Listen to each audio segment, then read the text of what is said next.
computer.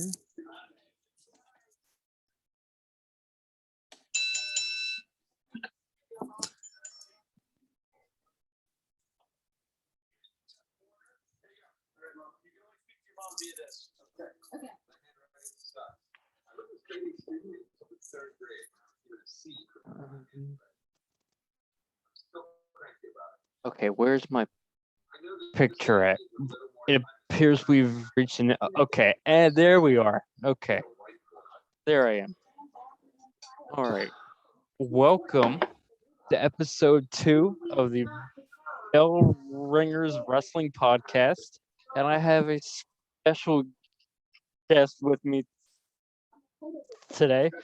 Why don't you introduce yourself, my good man? What's up, fam? It's your boy, Mikey Boy, Michael Mondello, sitting here with my guy Zachary Labella, ringmaster of all podcasts. You're. Right here, cuz right here. So in today's episode, we will be covering NWA Powerrr, greatest hour on all TV, and then we will cover Dynamite, and then we will discuss 25 years of 316, and then fantasy booking. So let's not waste any time. Let's just jump right on in. First up on Powerrr, there was a strictly business promo. They weren't happy that Chris and Tom have to face each other to qualify. But then I think it was Tom. He was like, as long as it's in the family, who the hell cares who wins? So he said it first. So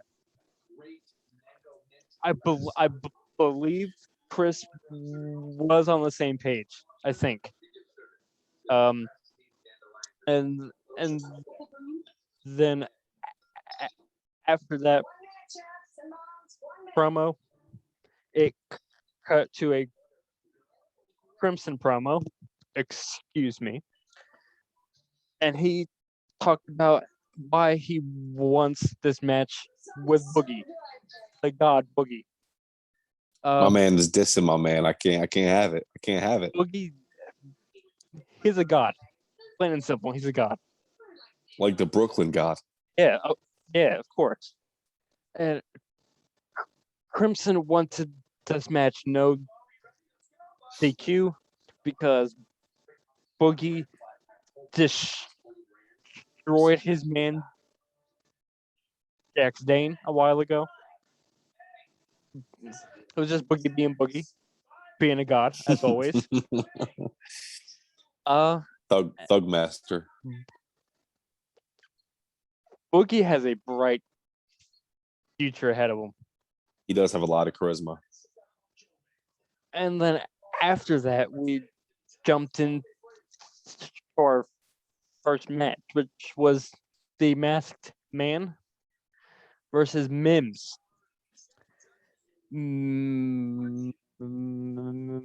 Masked Man won. I have a feeling he's a recent WWE release. What do you think it could be? I don't know, but if you say Masked Man, it kind of sounds like McMahon. It could be a shot at Vince. I think he's a recent release, but only Corgan knows who it is.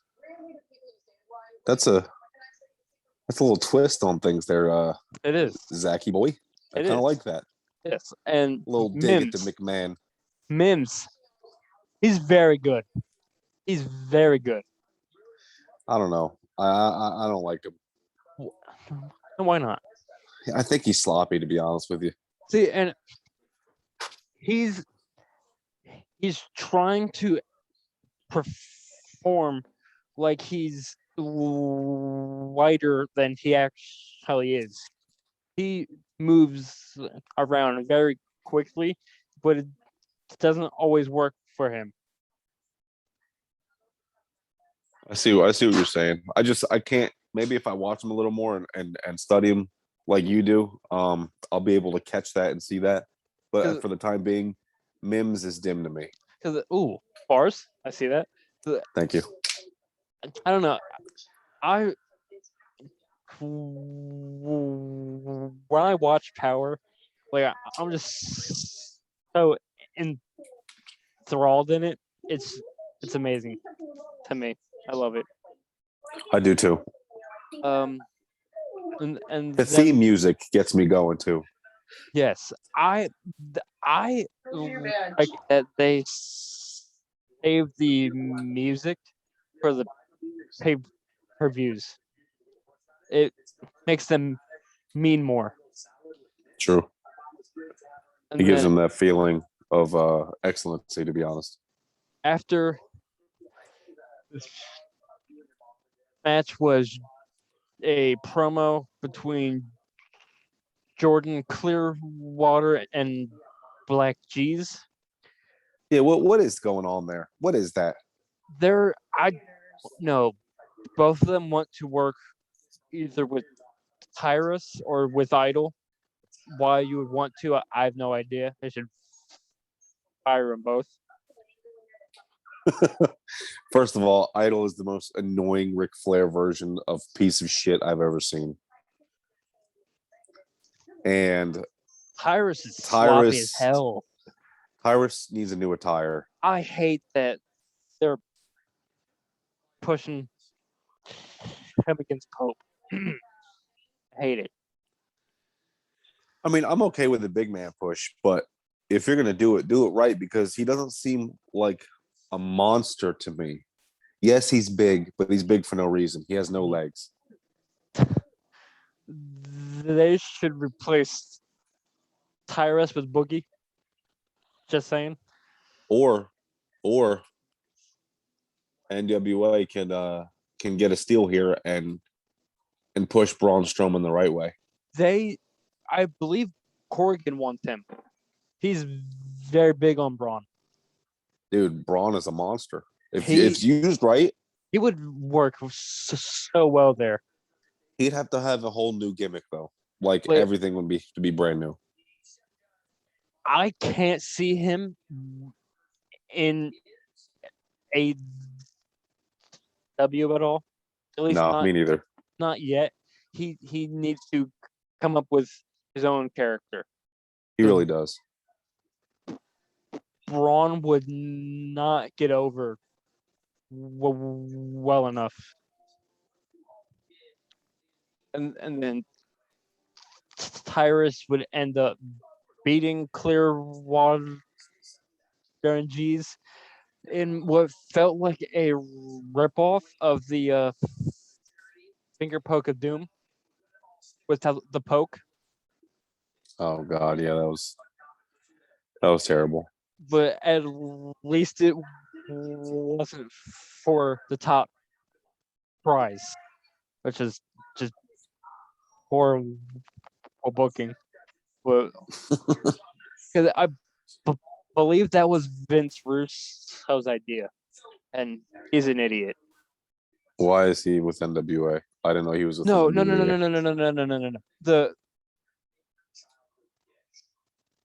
The Pope, his idea. I think. Oh. He's a bad booker. He is the main one that pushed to screw over Bret Hart. Yeah, he's an idiot. Yeah, and a dumbass. Like Cornette. That too. And then after this match, there was a promo between Serena Deeb and Thunder Rosa, in which I love they Thunder Rosa. yes, she's very good. They kind of claimed proteges in this promo, and pairing Thunder with Sky Blue could be very beneficial. Blue is very good. She's very talented. Yeah, she really is. I haven't seen her wrestle that much besides the one match, but hey, to be honest, anything's better than Dewdrop, right? Oh yeah. Anything is better than that whole Raw women's division as a whole. You are correct, sir. It's falling apart.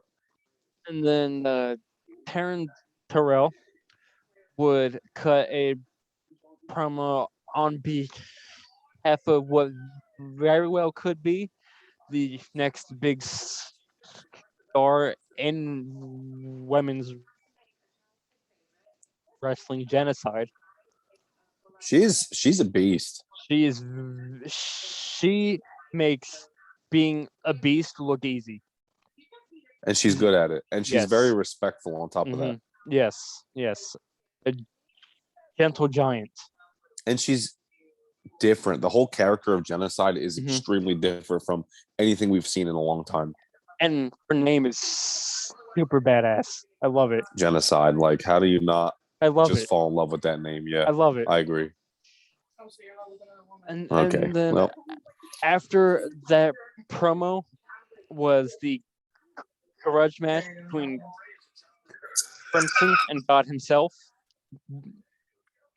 Mr. Boogie. my boy. Sadly, Boogie lost. That was quite hard to watch. Couldn't stomach it. But if he's going to lose to anybody, I don't mind him losing to Crimson. I really do like Crimson. He's very good.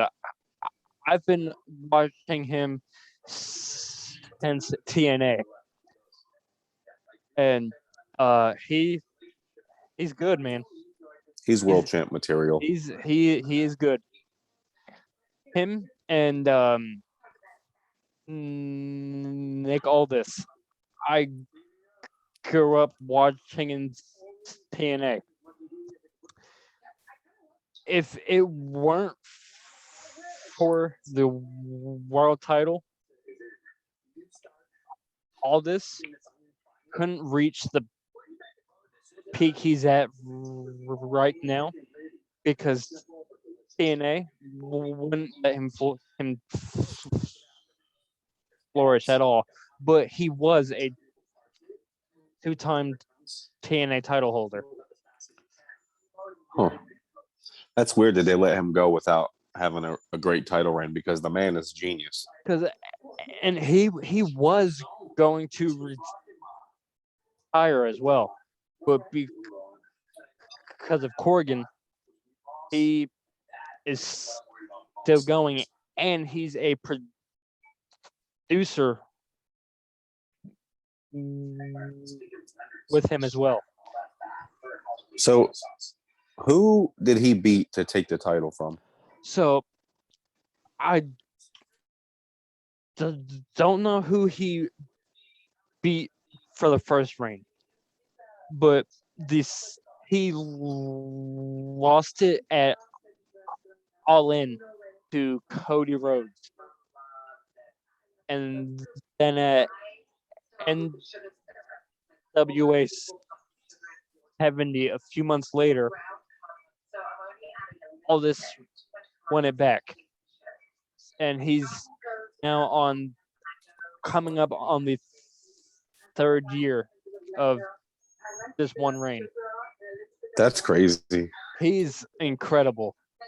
That's a good reign, and the fact that people still get excited to see him after a See, 3-year reign says a and lot. yes, you could argue it hasn't been a glorious reign because Power was gone for about a year because of COVID. But he still defended it, just not on TV. And that speaks volumes. And not only that, but his promos make him that much better as a champion. He's a god. And the way that he handles himself. Wait, go ahead. Before we continue, are you drinking a little Michelob B there, bud? Oh yeah, man.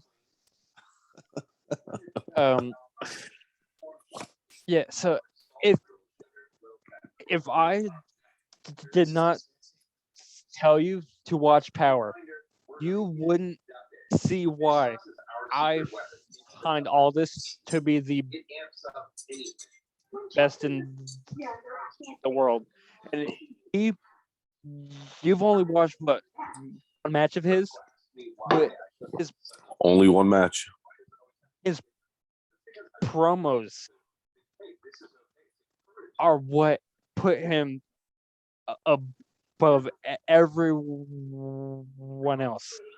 I didn't even have to see him wrestle. His promos made me believe that he was a champion. The way he handled himself, the way he would talk to people, just a class act, like grade A class act. And like heel or not. I don't care if I saw him walking down the street. I'd shake his fucking hand even if he didn't want me to. And you can tell that he was trained by Harley Race. You can see it. Moving on. The main event was the TV title qualifier. Chris Adonis would beat Latimer and Perro. So I believe it's next or tomorrow night or maybe the week after. It is Adonis versus JTG. I love the push of JTG. That's gonna be an explosive match. Ever since the passing of Chad, JTG has completely grown in every aspect of wrestling. And you know what? When JTG was in WWE, I wasn't watching at that time, so I don't know him too much. But what I do see is he really wants to be in that ring bad. JTG went from Crime Time with Shad, which they were portrayed as good guy thugs, which was very weird, but it worked for them. They were so popular, but they never won the tag titles. What a shame. You see, and that's, not even one title reign for a day. Because of Vince and Nick Khan. Nick Khan is trash. Exactly. But so is Vince. JTG now is in the prime of his career. Great shape, great promos. He's got it all. Why would you not want to put the title on him? I'll tell you what. No one. I won't watch if anybody else beats Nick Aldis besides my boy Slice Boogie for the title. I won't watch NWA anymore. Okay, buddy. I'm 99% sure Trevor Murdoch will beat him. Which, I mean, it is what it is. Trevor's promos get you wanting him to win. I don't even like him that much. And to be honest, I was kind of cheering for him at the last pay-per-view. I was just because he face, but I wanted all this. Of course, he's God Oh, himself. same. Of course. Of He, course. he's he's God. So He is. That he is. how would you rate Power from 1 to 10?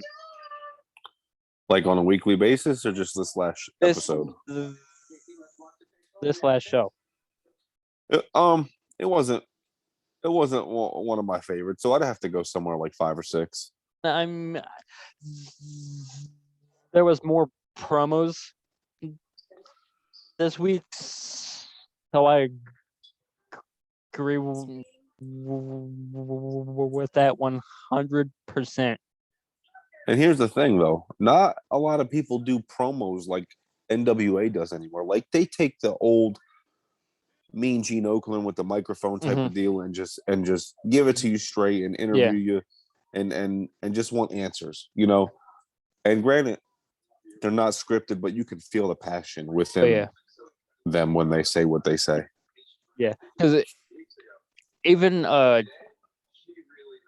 Trevor, he was crying during his loss. Very, So I think I almost did too, to be yeah. honest. Oh hell yeah. So Emotional. you feel for him. Okay, let's get something straight here. I cried because he was talking about his family and his kids and shit. I wasn't crying because he lost the match. He's a family man. That's what makes it. That's what makes. That's a tearjerker right there. The family man shit. Now, moving on to AEW. All elite. First, they jumped right into the action. Powerhouse Hobbs versus Hangman Adam Page. That's a brilliant starter to an event. Like, and I just want to say this now: Hobbs is world title worthy. He's very good. Oh, I'll have to watch him some more, to be Especially honest. for his size and build. Uh, it was a very good match. You watched this match, right? And then you fell asleep. Yes. Okay. So yeah, I think I saw the entrance to Powerhouse Hobbs. tensions rising within Team Taz. Well, mainly between Cage and Starks, which once that match happens, it will be amazing. Yeah, I've been waiting for Team Taz to blow up because Taz just he irks my whole soul. I love Taz. I always have. I love Taz ECW and right when he came to WWE because everybody was scared of him. Yeah, That's when I like Taz. that little midget. So Powerhouse Hobbs would give perhaps the performance of his life, and he came up short. Uh, Adam Page hit him with the Deadeye with ease and got the win. It was a very good match. Great way to. I'm pretty sure they're building to push Page once the Jungle Boy pushes over, which I'm fine with. Yeah, Adam Page is he's a phenomenal wrestler, to be honest. At first when AEW started, I did not like him at all. But he's grown on me. Page, I think, should have been the first champ, but I get why they put it on Jericho, but it should not have been Jericho. He should win it now. he should not have won it first, but I now it'll be a whole story digress. about that whole Mhm. thing from how Yeah. he started with that, and then now he's worked his way back up to where he needs to be. And he brought up a very good point. He's never been a good guy champion. He's always won the title as a bad guy. So I'm all for a face title push. Absolutely. He And just he then, has he kind of he's like a, I want to say, modern day, slightly more laid back than Stone Cold. yeah, yeah. Just not that aggression as much as 316 had. Which we will talk about at the Dynamite. After Hobbs and Page, there was a promo battle between Blanchard and Conan. It was very, very good. These legends, man, with unscripted promos, these have been the promos of their life.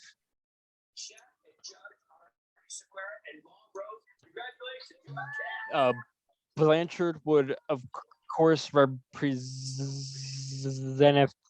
FTR, and Conan represented Proud and Powerful. I'm very hyped for the eventual match between FTR and PNP. Yeah, that's going to be a good one. That's Amazing. going to be a Hell classic. yes. Yeah. Hell yes. Hope, Dude, you know what? Low key. Honestly, Santana is one of the better wrestlers in AEW. Mm-hmm. Oh yeah. In my opinion, he has the charisma and the move set and just all of it, even to be a middle class champion. Mm-hmm. Yeah.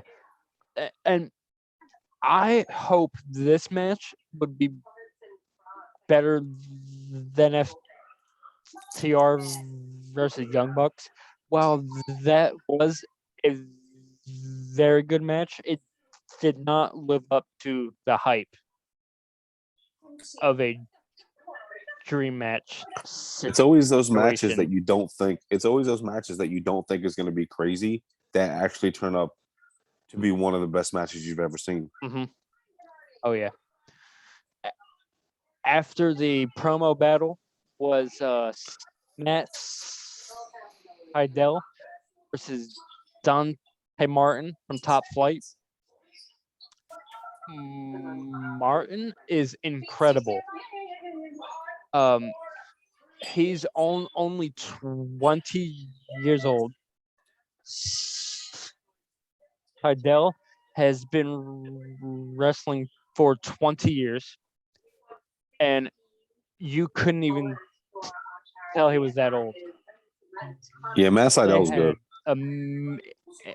an amazing match.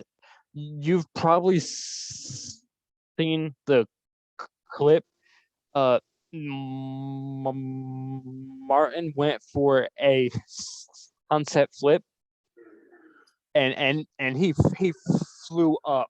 It was incredible how high he jumped up there. My God. I'm gonna have to take another look at that. Matt Seidel would win, which I expected he would. Very solid match. Bright future for both men.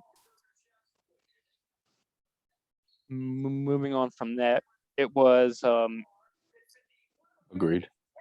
Ethan Page versus Bear Bronson from the Air Country or Yeah. Okay. whatever the Yeah. hell it's called.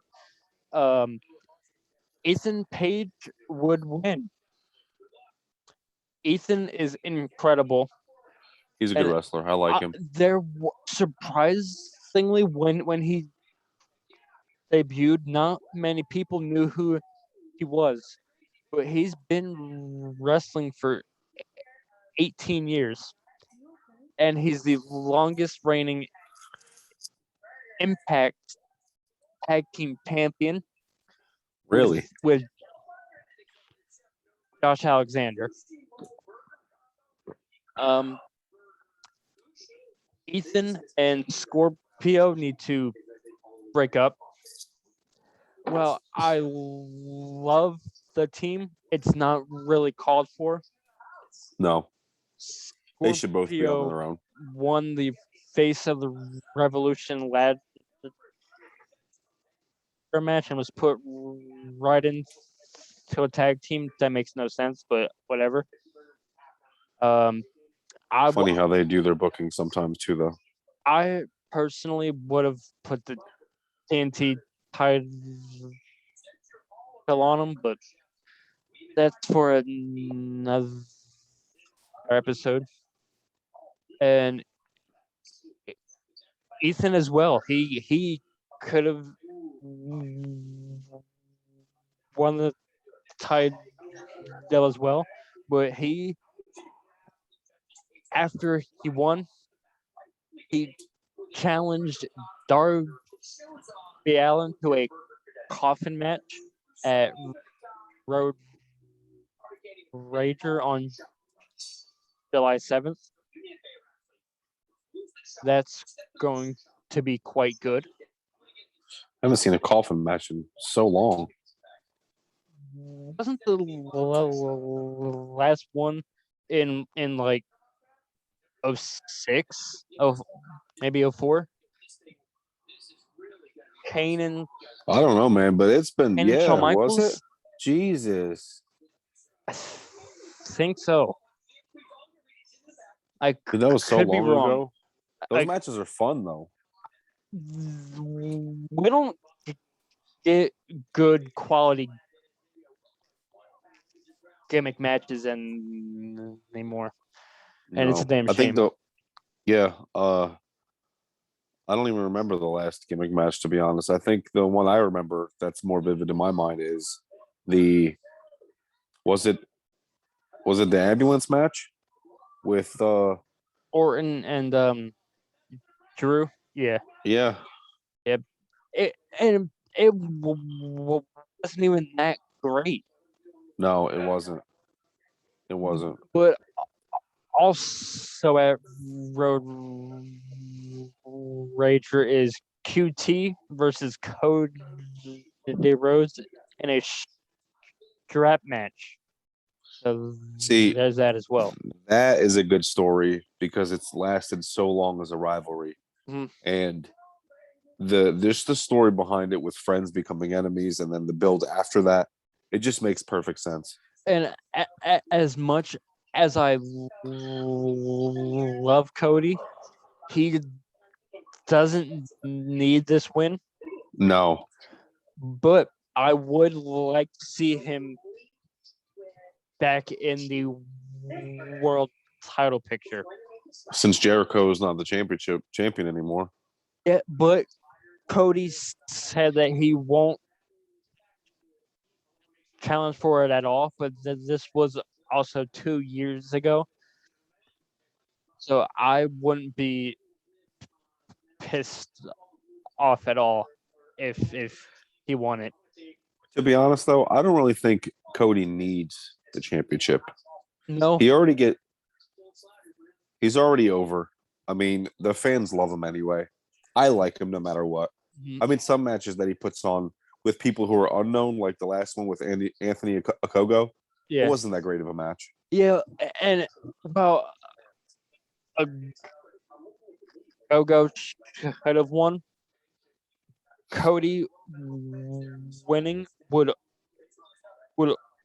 only make a go much better, I think. because not always do wins mean you're over. You have to get the crowd's love as well. Yeah, if you perform correctly and you hit everything perfectly without messing up, and you just do what you're supposed to do, and key point after key point after key point. Yeah, good point, sir. Moving on, Chris Statlander versus a bunny. Not really much to talk about in this match. It it was all right. The women are still trying to build themselves up. Um, it did the job. Chris would win, which is the right call. Yeah, in that match, absolutely. And then to close out, Dynamite was perhaps one of the TV matches of the year. Kenny versus Jungle Boy. Holy shit. They're both solid, Jungle like Boy more than solid. from the very first AEW show to now, he's made his own name. Absolutely, he is one of those guys who is just a diamond in the rough, man. He's good, dude. I used to watch him on the independent circuit, and he was still just as good, if not better now. But he was just as good as he is right now. Like even with small crowds, he was still so good. Because and he was kicking out of everything, dude. He's resilient as hell. Yeah, he's one of those guys who give him the right time. That title will look prestigious on him. I'm pretty sure he's going to be the one to beat him, Kenny. Because I read somewhere that the plan is to keep building Jungle Boy up as someone that can do the job but can't get it done. So when he finally wins it, it'll be a much bigger deal. Oh, that would be awesome. So I'm really hoping he beats Kenny, because and soon I'll be having an episode all about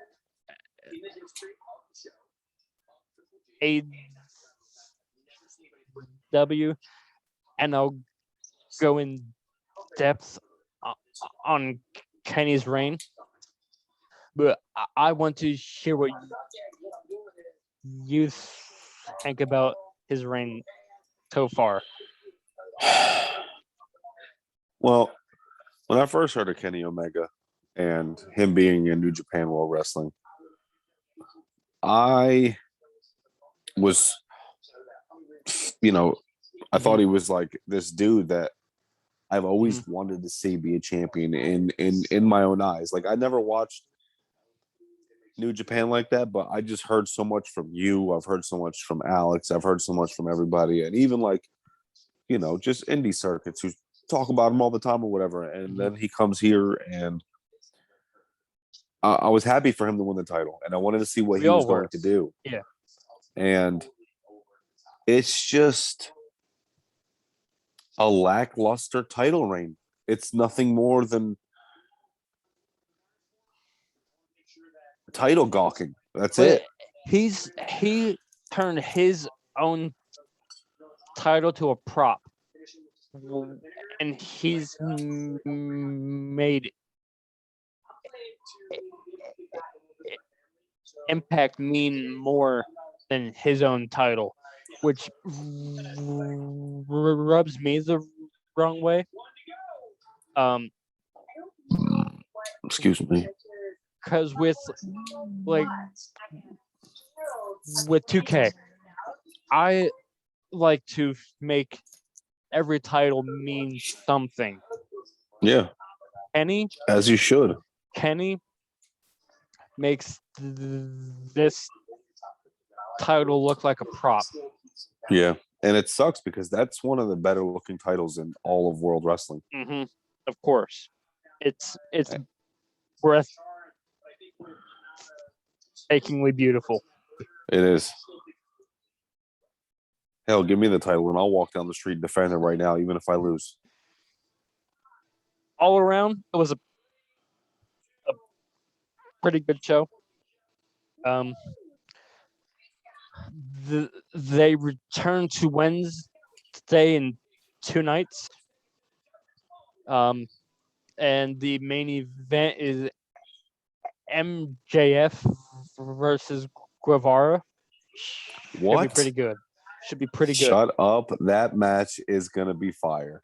And then there's gonna be Miro versus Brian Pillman Jr. for the TNT title. Ooh, that could steal the show. And then there's the Young Bucks versus Eddie Kingston and Penta. If Penta's team wins, they get a shot at the tag team titles, Oh, wow. which that show very well could be wrestling of the year, but we will have to wait and see. Yes. Moving on to the next topic. 25 years of Austin 316 as of June 23rd. It, it came into fruition July 23rd, 1996. And that was at the King of the Ring, wasn't it? It very much was. And it's interesting, though, because he was not meant to win the whole tournament. Triple H was. But they did that curtain call. And Vince didn't really like it. So he changed the winner to Austin. Jake Roberts, leading up to the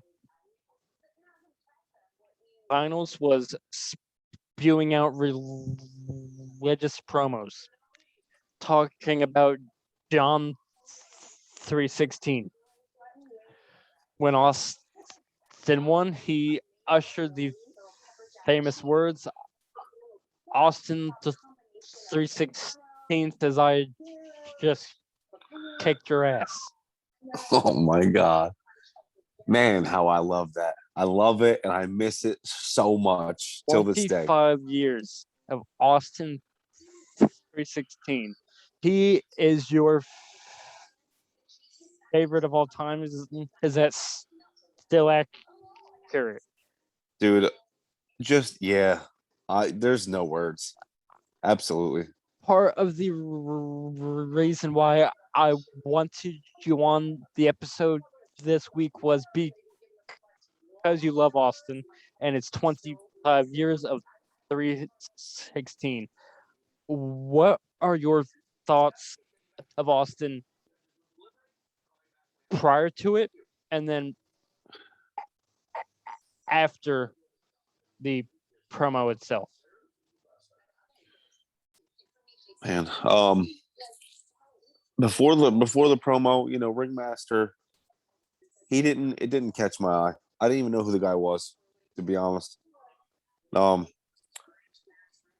I know he was in WCW and Hollywood Blondes with Brian Pillman and stuff like that, but still, he just never really caught that attention or caught that eye. But after that promo, man, and after he unleashed that new finisher and the Broken Stone Cold Stunner, glass.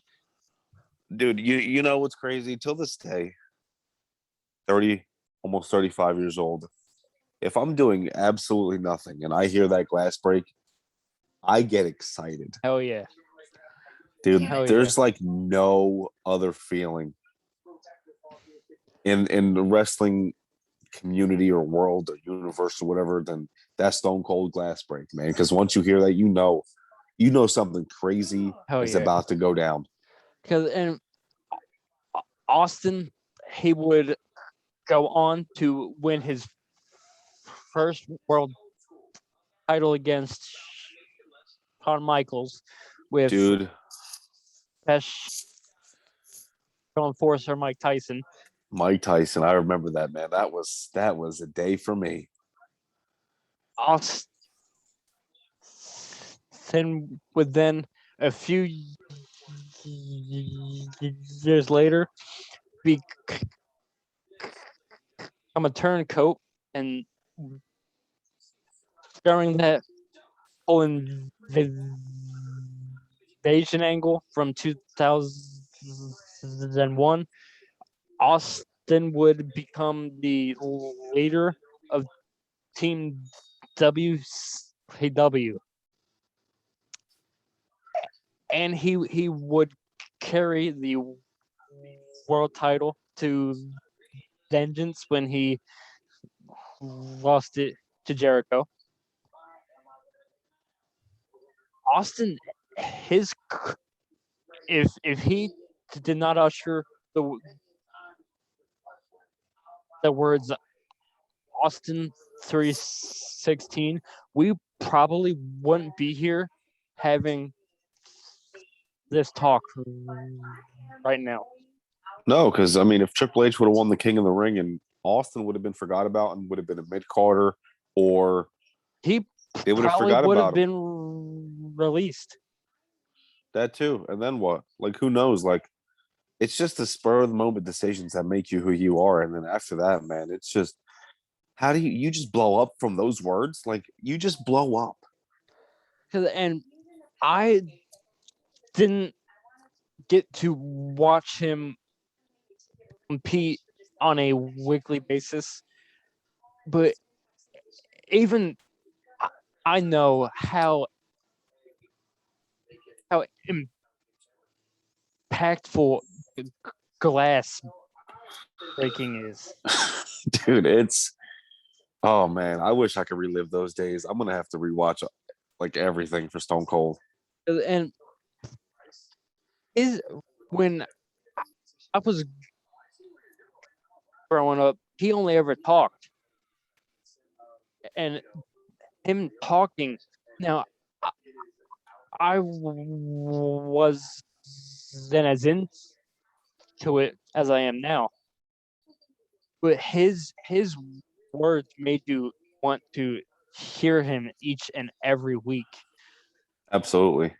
Especially when he started the what movement. Yeah. Mm-hmm. Austin, even though I didn't watch him, he's definitely in my top 5. Absolutely, dude. Like And I don't from his even words know. alone, from his Dude, he was just so influential, man. like, there will never be another Stone Cold.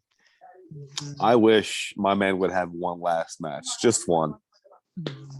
They kind of tried to make Becky Lynch be the new Stone Cold, but you can't recreate what he did. No, and granted, it worked for her. I personally don't like Becky Lynch, but it worked for her because the fans love her. Yeah. Mm-hmm.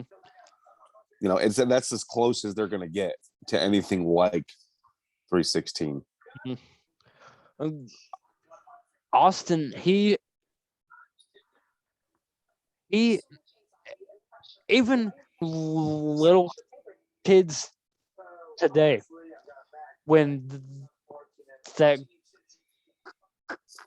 glass breaks, they're hype, and they don't even know why.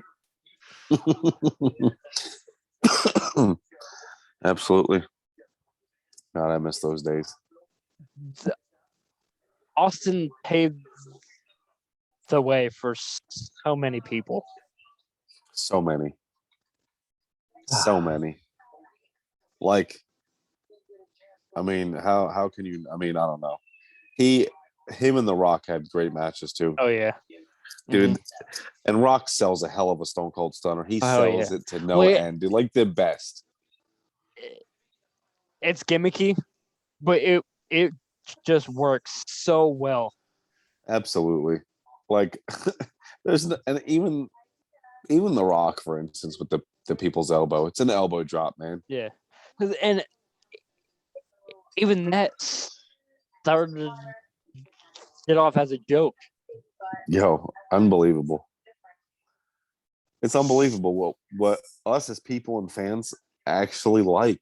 Yeah, but who in the right mind would put a sock on their hand with a face and make it work?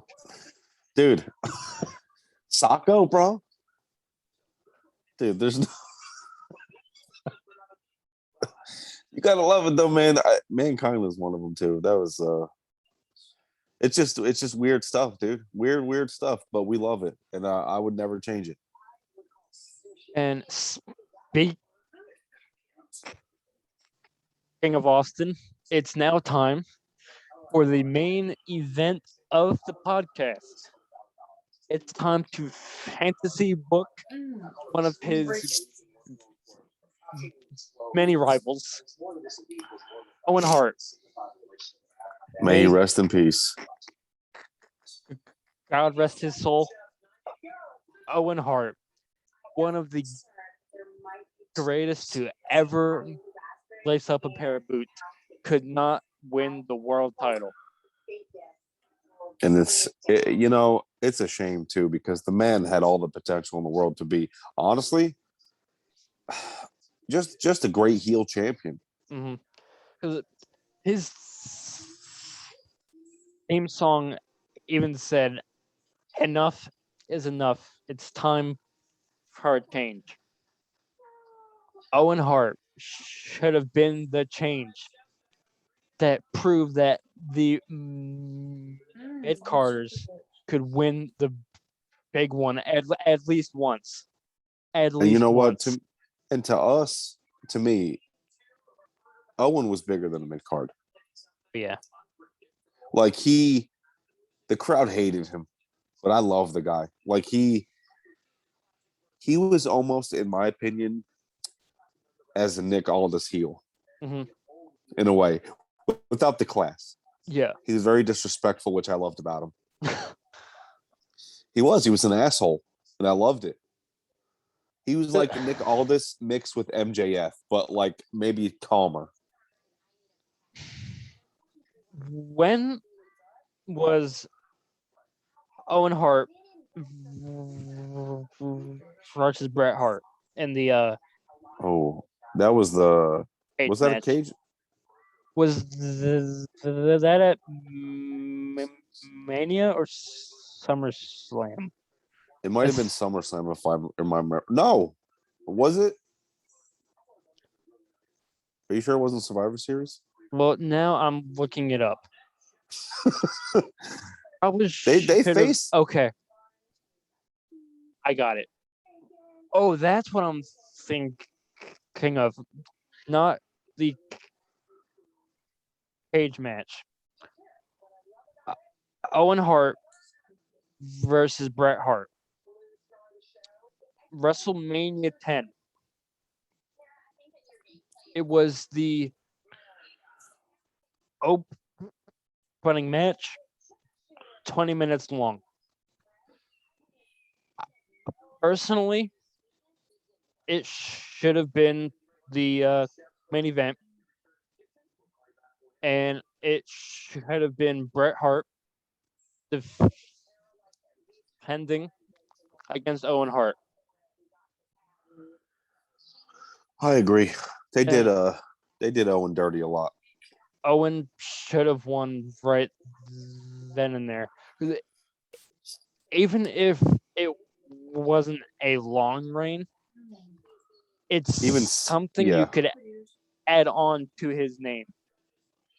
even six, anywhere between 4 and 6 months, as long as it was one of those reigns that was like, damn, I wish he was champion for a little bit longer. Because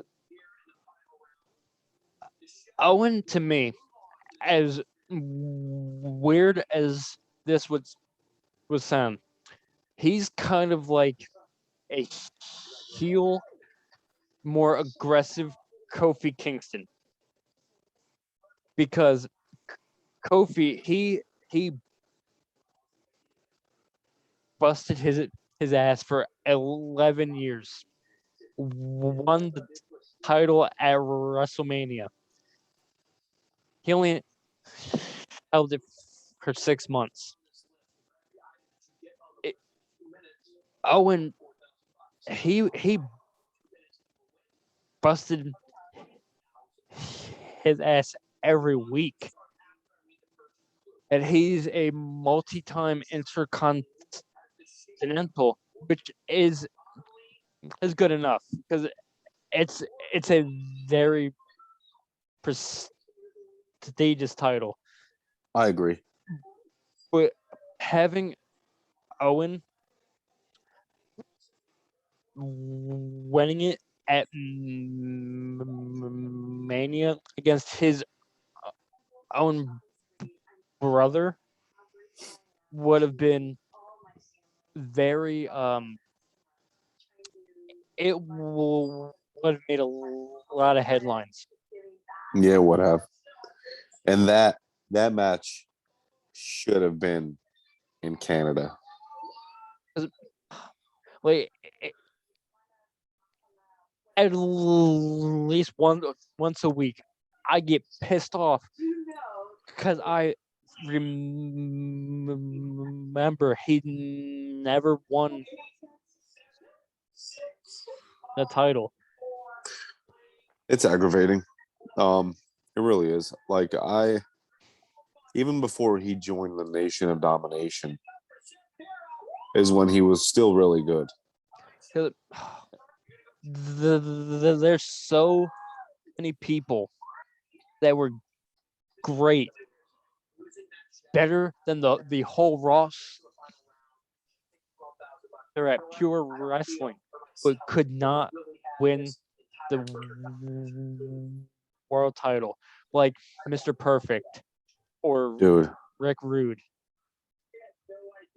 And you know what? It's all about how you present these wrestlers to these people, and or in Vince's mind, not giving these people enough, like a chance, to even like, how can you not look at somebody and say, listen, you've done this for your whole career, let's give you a title for maybe what, I don't know, 2 months.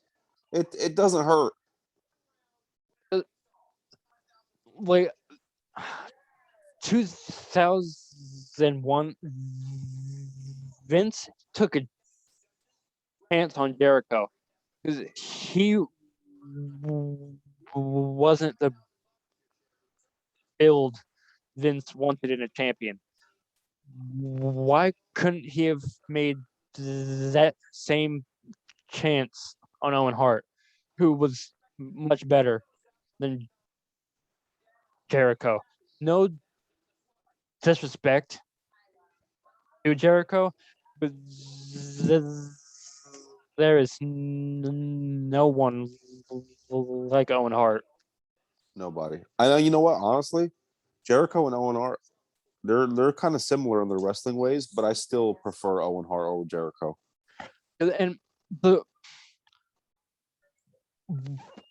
I am not strong on this, but why did Owen Hart become Blue Blazer? I don't really remember. Was there a storyline where Owen Hart got hurt, so then he came back as the Blue Blazer? Because I really don't. All I remember is the pay-per-view where I was about to watch it, and it was Owen Hart's match, and it just went sour, and everything just happened so quick. It was No Mercy of '99, I think. '98. It was one of those. Yeah. Oh, Blue Blazer versus Godfather for the Intercontinental title. Blue Blazer, I couldn't see that character holding a title. No. But Owen Hart could have won every title, and I believe he only needed to win the world to be Grand Slam. Yeah, because he had the European also, right, and the tag team with Yokozuna. Yeah, and British Bulldog. Mm-hmm. Like, there's so many like what ifs in wrestling. And you could have put that man against anybody, and he would have made them look good no matter what. He could have made a broom look good. And it blows my mind that Owen Hart couldn't win the world title and isn't even in any Hall of Fame or in any video games. That pisses me off too. I can't push him like I wanna. Because wasn't he in No Mercy or no? No. The only video game that I remember Owen Hart being in Wasn't it Attitude? Maybe he was in that. Well, that one, and there's another one where he was the King of Hearts. I think it was an arcade game. I think what the hell was it? And I think it was In Your House, WWF In Your House. Yeah. That was the video game where it was like arcadey. Like Owen Hart deserved so much better. He really did. And it's a damn shame. It is. Hey, Owen Hart, if your wife is listening, put the guy in the video game. Put him in the Hall of Fame. Please. That first. Put him in everything. Everything. Oh, shit. So before we end today's episode, is there anything you would like to add to anything we went over tonight? I just want to say thank you, Zachary, for having me. Anytime, on your podcast. Anytime, man. I say Mike Mondello, 8:30, just says he just whooped your ass. 8:30, huh? August 30th, 1986. That's my birthday. Get it straight. Oh, okay.